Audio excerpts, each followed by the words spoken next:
Thank you. And I'd also like to express my thanks to Harvard and Yale, Columbia, Georgetown, and Stanford universities, all of whose law schools, in their infinite wisdom, unanimously rejected me when I applied. Now, don't get me wrong. Today, some of my best friends are lawyers. But then, as a college senior, it was devastating having an ego bigger than world smarts to be told, you are worthless. You're a failure. That feeling, the pit in the stomach, and getting envelopes one after the other saying no, no, no. 4 years of effort, and it comes to nothing. Rejection. But I'm here to tell you that that kind of rejection was liberating. And for me, it liberated me because I could do what I really wanted to, and that was to join the Peace Corps. Now, there was only one problem. My parents were dead set against it. Mom in particular. She pulled out all of the stops to guilt trip me into not going. And you know what she said? You know, your father and I aren't getting any younger. But the law school rejections empowered me. And they gave me this opportunity. It opened a whole new world to me. I would go to a country that I didn't even know existed before. I certainly didn't even know how to pronounce it. Was it Niger? Was it Niger? Wasn't Niger the capital of Nigeria? Well, no. It's a separate country entirely. Niger, a former French colony, is named for a river, but most of it is in the Sahara Desert, with the population living on the fragile grasslands on its southern edge called the Sahel. 9 months without a drop of rain. Sauna-grade heat. Sand getting into every nook and cranny. Flies so ubiquitous that the volunteers who were already there said that, well, when you first arrive and a fly falls into your drinking cup, you dump it all out and get another cup. After a month, you scoop out the fly and refill the cup. After 3 months, you eat the fly and dump out the water. The point is not to gross you out. It just became liberating not to fear every insect that might crawl or fly your way. I trained with other Peace Corps volunteers to teach English to middle school children. For them, English was a third language, if not a fourth one. And Niger, as a whole, is a Muslim country, 95%. Where I lived, it was more than 95%. I hadn't known any Muslims prior going to Niger. In fact, it was already a time of suspicion in America, suspicion of Islam, suspicion of Muslims.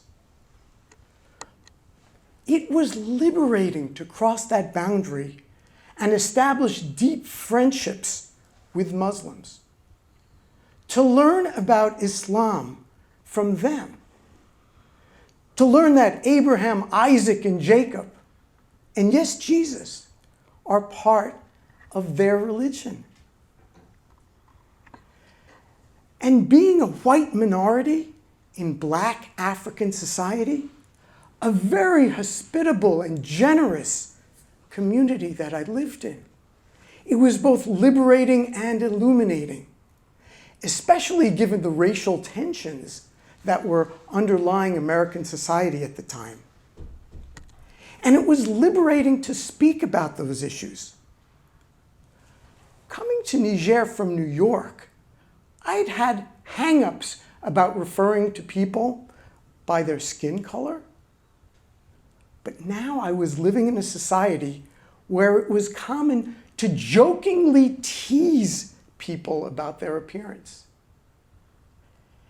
And that included skin color.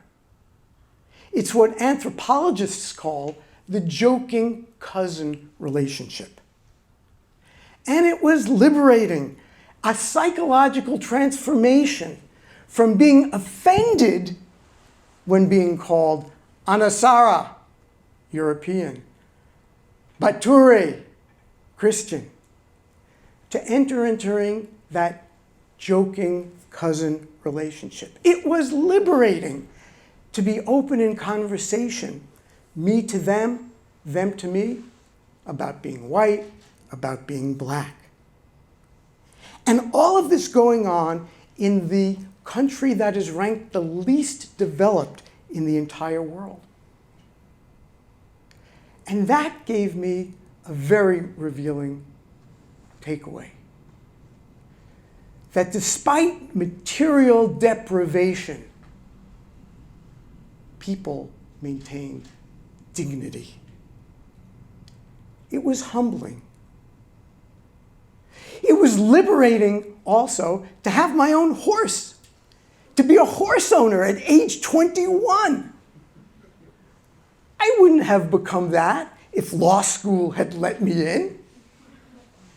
And eventually to be a homeowner, even if it was a very humble hut, it was mine. Establishing lifelong, cross-cultural, cross-religious, cross-linguistic, cross-racial relationships. None of that would have happened without the law school rejections. You know what was also liberating? Wallahi talahi inajindari so saying ganku. Learning the local language. It was liberating not only to speak the words of Hausa, but to exude the same exuberance with which that language is spoken. Oh, by the way, what I just said was, I feel very happy that you came to see me today. For sure, it was difficult at times. The most difficult wasn't my material deprivation, 2 years without ice cream. Not even the health risks, being exposed to dozens of scary-sounding diseases. Not even the bouts of loneliness. Much more difficult was not knowing the point of teaching English in this remote patch of the West African Sahel. But eventually I did find out. One day, decades later, I'm sitting in my university office and I get a phone call from Washington, D.C. The person asks, "Are you the same Professor Miles who taught English in Niger?" It was from a former student of mine, now working for the World Bank, who had learned English from me decades before. And that's when I learned that teaching students is like planting seeds. You don't know which ones will sprout, and you don't even know how long it'll take. But you've just got to be patient. That revelation liberated me from some long, lingering doubts, especially about the utility of those 2 years teaching English in what seemed like the middle of nowhere. Yes, living in Africa for 2 years, especially before there were cell phones, did carry some hardships. I spoke to my mother only twice during that time. But Dad did come to visit. And when he said to me, "I'm in your hands, my boy. I don't even know the language. I realized how much our relationship had matured as a result of the new life path that I was following. And neither of us could know that 3 years later, he would suddenly pass away. And so I cherish all the more that bond that we established in Niger. When I returned home after 2 years, I did experience reverse culture shock. It was like having blinders removed from my eyes, seeing things for the first time, the overwhelming abundance, the overabundance of consumer society, walking into a supermarket and being paralyzed by all of the brands of cereal that were there and not knowing how to choose just one. Or going into the locker room and the gym and the showers that were leaking. I compulsively went from one to the other, turning it off, thinking of the old women who had been carrying water in heavy pots on their head because there was no drinking water. Or being amazed at just flicking a switch and there's light, there's electricity. But more important, without the blinders, seeing black people in my own country in a new way. Finding such greater ease in establishing cross-racial relationships in ways that otherwise wouldn't have happened. Marrying across color lines. That was surely liberating. I also acquired an appreciation for an America that when I left, I was very cynical about, very critical. But I came to appreciate it more. Years later, I went back to Niger bringing my son. Remember the horse? Well, there was an inheritance dispute about it. And I brought Samuel with me to show who is the rightful heir of the family horse even after I am gone. You know, the first email that I ever received from Africa, they had heard about school shootings in our country, and they wanted to know if Ismail, they had changed his name, if he was safe.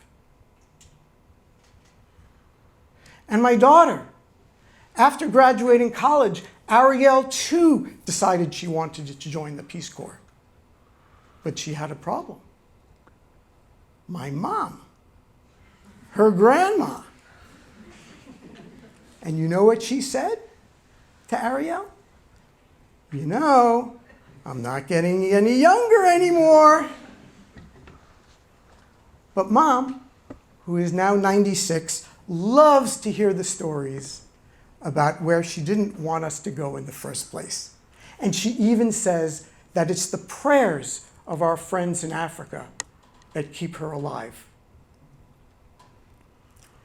So let me give you my 3 lessons from that Peace Corps experience, none of which I would have gained had I not been rejected from law school. The first is that you better understand your own culture, your own society, your own country. When you leave it, live somewhere else, and then return. You stop taking the good things about it for granted. You stop taking the good things about it for granted. Hakuri magnin dunya. That's the second lesson. The first proverb I learned in Hausa. Patience is the medicine of life. Patience, it can take years, even decades, before seeing the worth of an effort when the payoff is not immediately apparent. And third, rejection is not an end. It can be a beginning, a better beginning.